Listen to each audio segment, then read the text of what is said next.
I think that's just some of the areas to really focus on. I think understanding that we are different and Mhm. that we're never going to be equal. But we can still be treated fairly. And in the police workforce, have you seen that it's difficult to retain women officers who have given birth? Like, do they feel comfortable coming back as quickly, or do they feel pressured to come back quicker?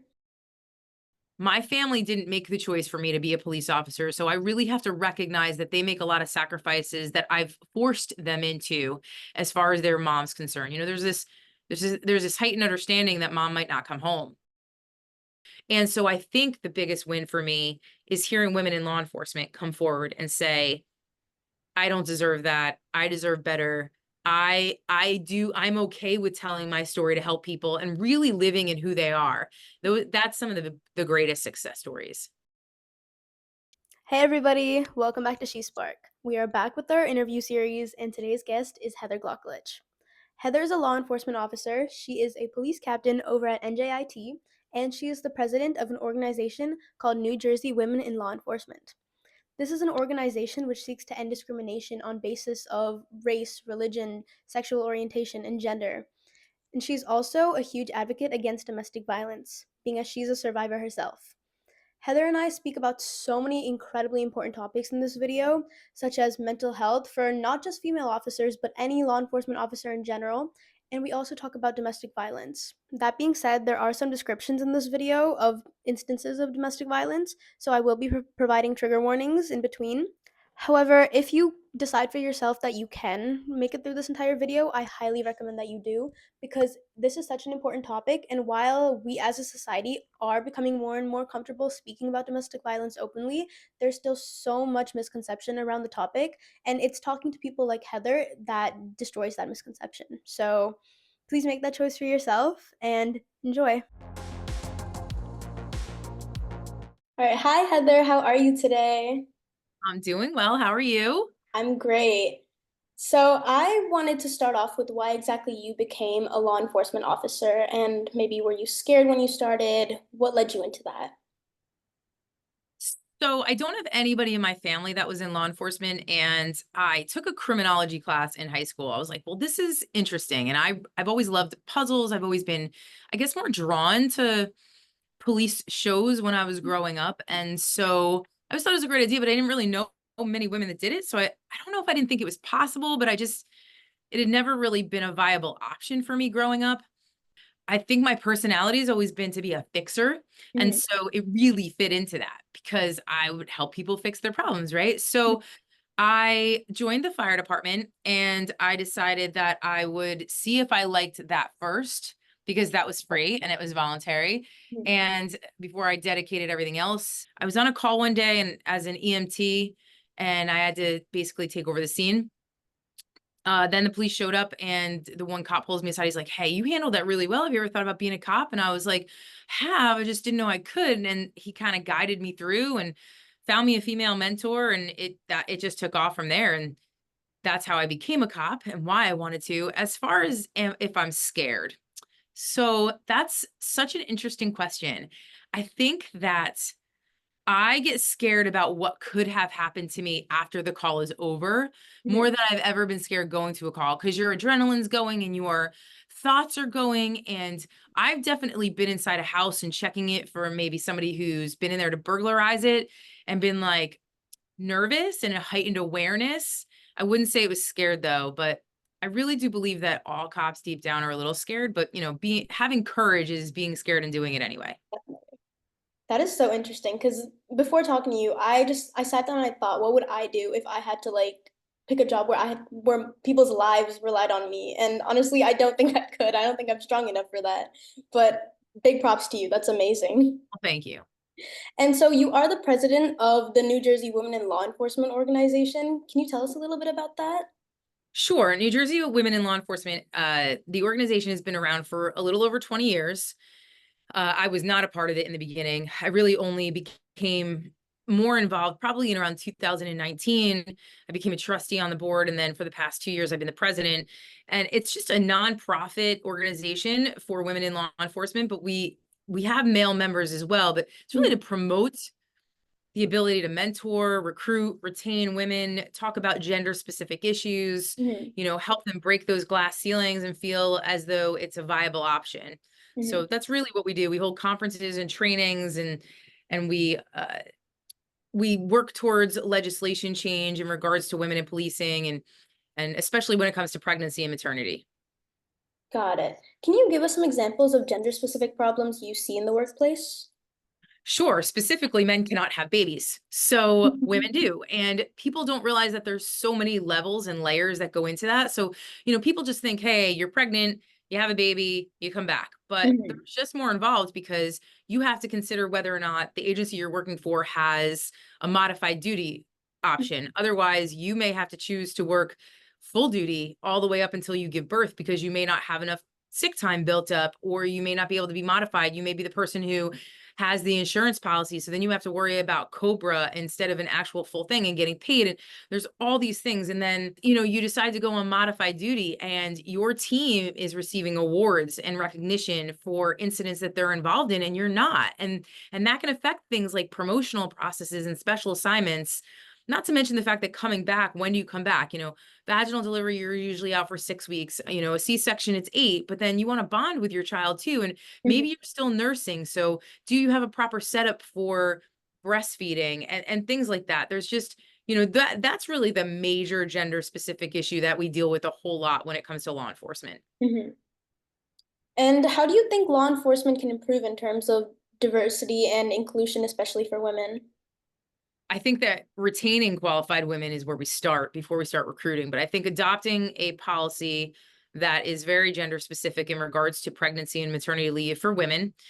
And then I also think that putting in a parental policy, because we're seeing more and more men utilize things like family medical leave in order Mhm, to take time off or bonding and just to care, even just for a sick family member. It doesn't even have to be for pregnancy and maternity leave, but I see men still have this feeling that they're going to be looked at differently if they take the same 12 weeks to bond with their child when they're born, or use it intermittently.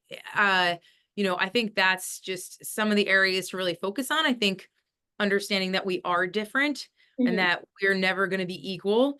But we can still be treated fairly. Definitely, I understand that. Can you just explain the difference between retaining recruits and recruiting them?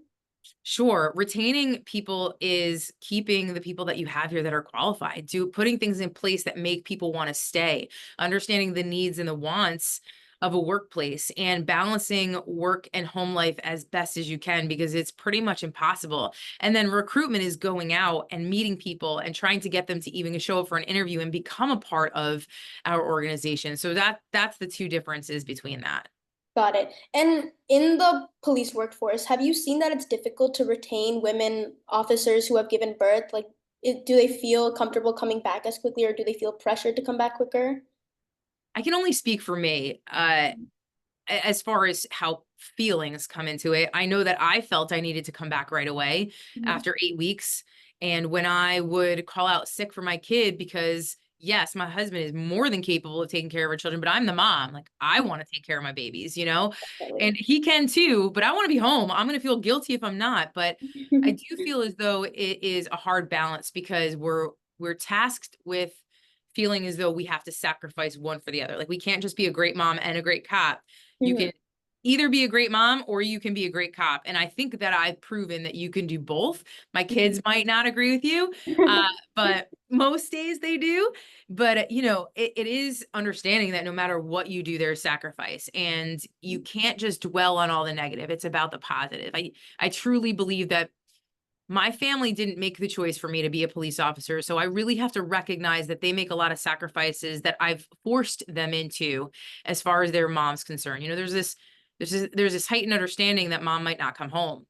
And there's this heightened understanding that my job is dangerous and I have really hard days. And I show my kids that it's all right to be vulnerable, and that every day isn't perfect, and that I fail, and that I fail a lot. And I learn from those things. And I think my kids come out better on the other side of it, although it's been a very hard journey. And this is the stuff they don't talk about with women, right?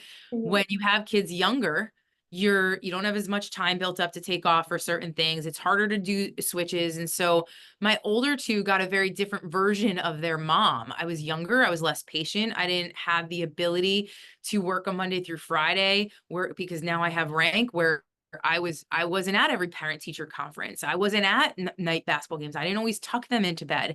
It's about trying to find that quality time instead of that quantity of time. Definitely. And I'm sure your kids are so proud of you. Some days. And No, so they are. I have great kids. I'm very, very, very blessed. I love that for you. Thank you. And so back to the New Jersey Women of in Law Enforcement, how do you see this organization influencing the future of women in this field? Oh man, I've seen a huge change just in the past 3 years. So I used to go to these conferences and there were like 100 women from New Mm. Jersey cops, and now we have over 500 every year. So God. 500 New Jersey women police officers Mhm. exchanging ideas, understanding things like how do you deal with infertility and taking off time for those doctor's appointments, and what about postpartum depression, which hasn't really been talked about a lot. And our mental health in law enforcement is so bad that more officers die every year from suicide than they do from line of duty deaths.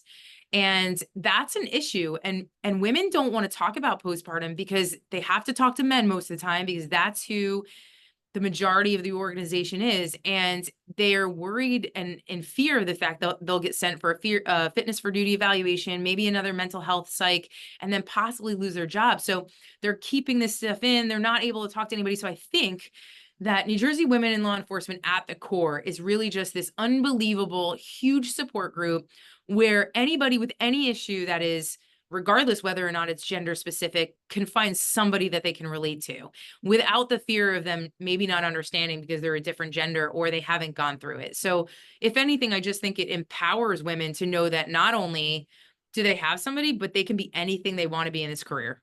Mhm. I love that. I love that it's like a little space for all of you to kind of connect with each other more. Yeah, Mhm. absolutely.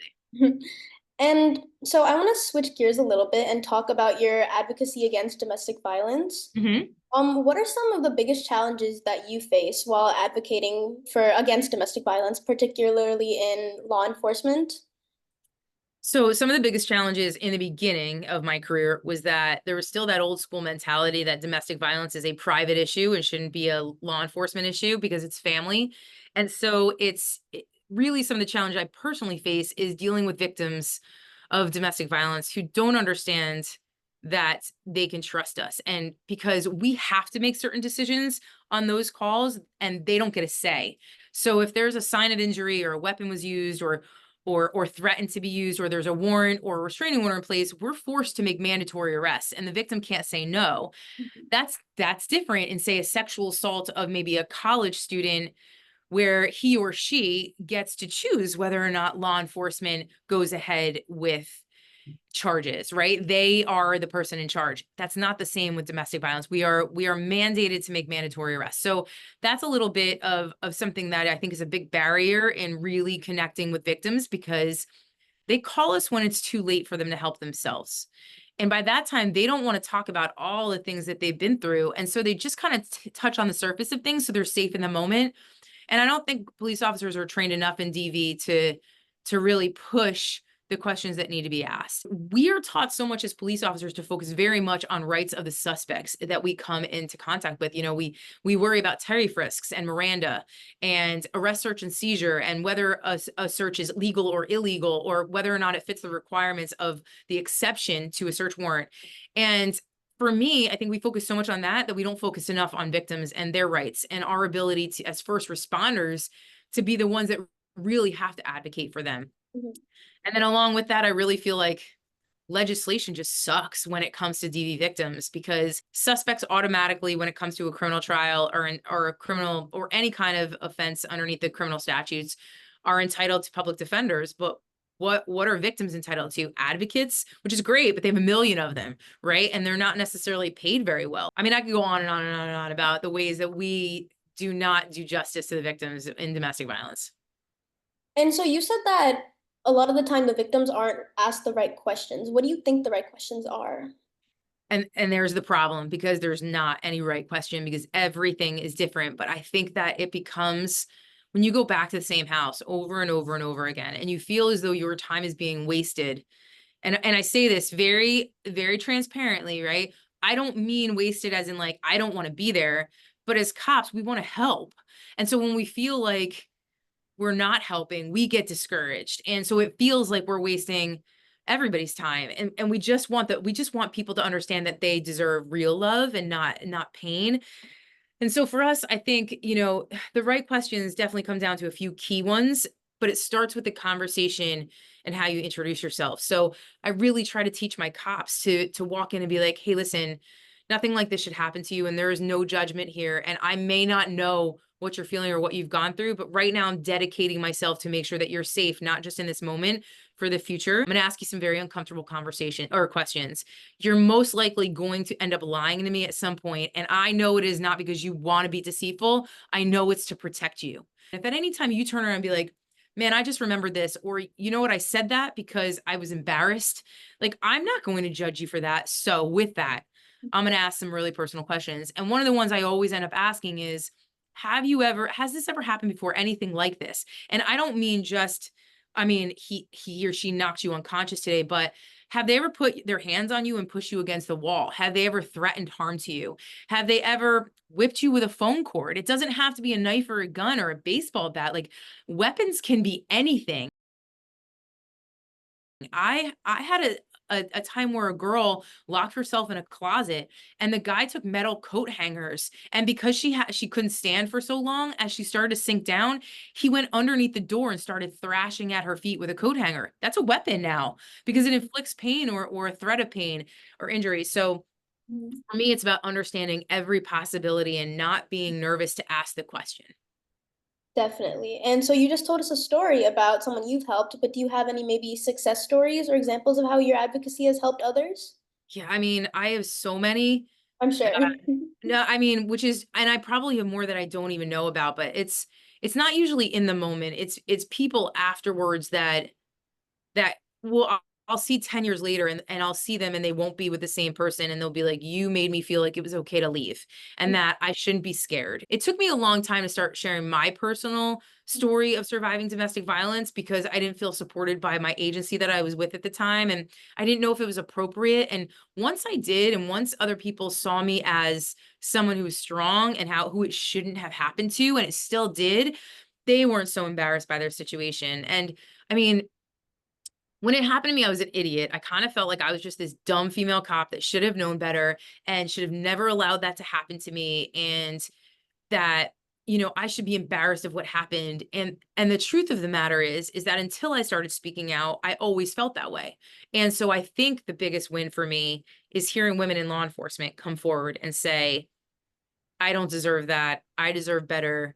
I'm okay with telling my story to help people and really living in who they are. Though that's some of the greatest success stories. Definitely. And if you don't mind me asking, are you comfortable telling us a little bit about what happened to you? Yeah, I mean, I don't know who your audience ends up being, so I'm just going to give a precursor that it may be very triggering to some of your Mm. audience members. And so obviously there are resources out there, whether or not you're at a school setting or not, there are people that'll help you. So let me just put that out there. But the very, very short and I say short and dirty, but it's the short and quick Reader's Digest version of it is, I was 23 years old and I went through the police academy and I met my ex-husband there, and I thought he was the love of my life. And after we got married, he just turned into this very controlling and abusive person. And I wasn't physically abused a whole lot. It was less than a handful of times, but I was financially, sexually, and emotionally and mentally manipulated a whole lot. And it just kind of ended October 16th of 2008 when he came home like highly intoxicated, and he beat me up for 4 hours. I mean, did pretty heinous things, like used a belt on my legs, bit my face, tried to get me to kill myself with a knife, strangled me twice until I went unconscious. And Mhm. it all ended with him taking his gun out of his waistband and locking and racking around in and holding it to my head and starting to pull the trigger. Mhm. Luckily, he didn't shoot me. I thought he had in the moment. And I pledged to myself that regardless of the fact that I had a 20-month-old and an 8-month-old, that my life was important. And I didn't owe anybody anything. And I couldn't care about the embarrassment of coming forward and being honest because I had never reported anything before. And so I did.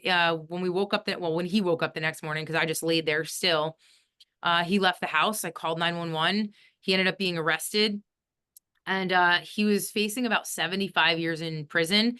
And they gave him a plea deal of 6 months, to which he did 2 months and 1 week. And I had to co-parent with him up until he alienated my oldest daughter and beat my son. And then he went back to jail, and he ultimately hung himself in jail. And so now we're free of worrying about what could happen in the future, but we still deal with all this excess trauma. And it's such a it's just screws with your head, right? Because you try to be a good person. You never want anybody to be gone, especially not in that manner. But it also takes away the choice of my children and the hope that maybe one day he'll start making the right decisions for their benefit, instead of, succumbing to his alcoholism and his demons. They wanted to be important enough. Mhm. And now that's taken away. And so while I find relief in the fact that I don't have to share birthdays, or he won't ever meet my grandkids, or I won't have to be at a wedding with him, I'm sad for them. However, with his choice, I originally was like, man, he's such a coward, right? He can't ever be held accountable for his actions.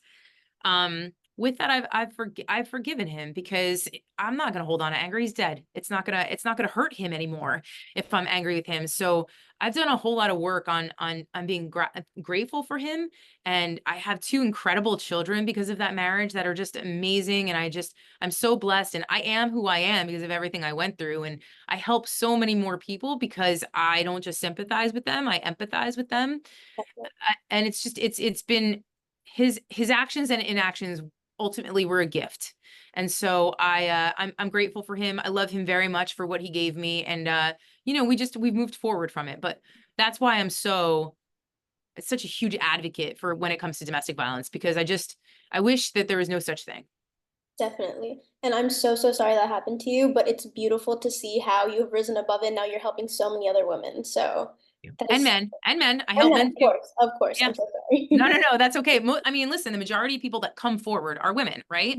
And we also have people that affiliate and identify as members of the LGBTQ plus Mhm. community, who fear law enforcement, or they fear how they're going to be perceived. So they won't come forward in same gender DV stuff because they don't feel that they're going to be received as well. So I'm also a very big ally of that community. And with that, I bring in that DV aspect as well. That is so crazy. I'm so sorry that you actually, I feel so ignorant that when I was preparing to talk to you, I didn't even think of male victims or people who don't even identify as female. Like I feel like that is so, I know it's not talked about, but just the fact that I didn't even think about that when I was preparing to talk to you was so crazy to me. No, So no, listen, it's we all learn, right? And that's what life is. So you don't know what you don't know. Mhm. And it's been very hard to get males to come forward, because especially when the woman is the person that is the suspect, right? Oh, she's a foot shorter than me, and I'm this big strong man, and I can't defend myself, and they're not going to believe me. Like they still feel like, oh, it can't happen to me.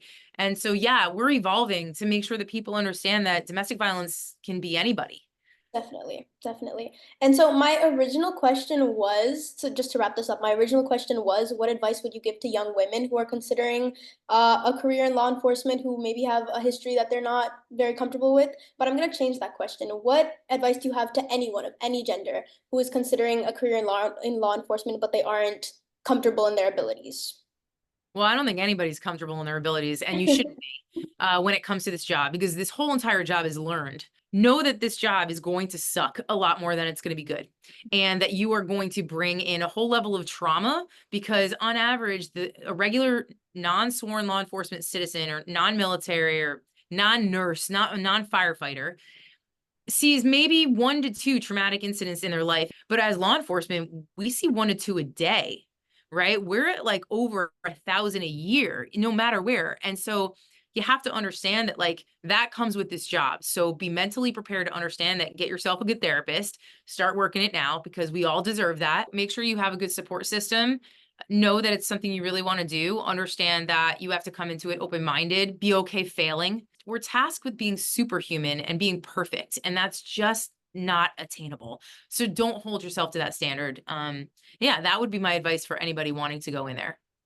That's great. And you are the first law enforcement officer I've had the honor of talking to. So you Aw. really opened my eyes to a lot. And I hope that everyone watching also understands. Obviously, we know that your jobs are hard, but I don't think we understand as much as we think we do. So I really think you have opened my eyes a lot. I'm sure you're going to open the eyes of everyone else who watches this video. Oh, thank you so much. Thank you for giving me the opportunity. Thank you for your service. Thank you.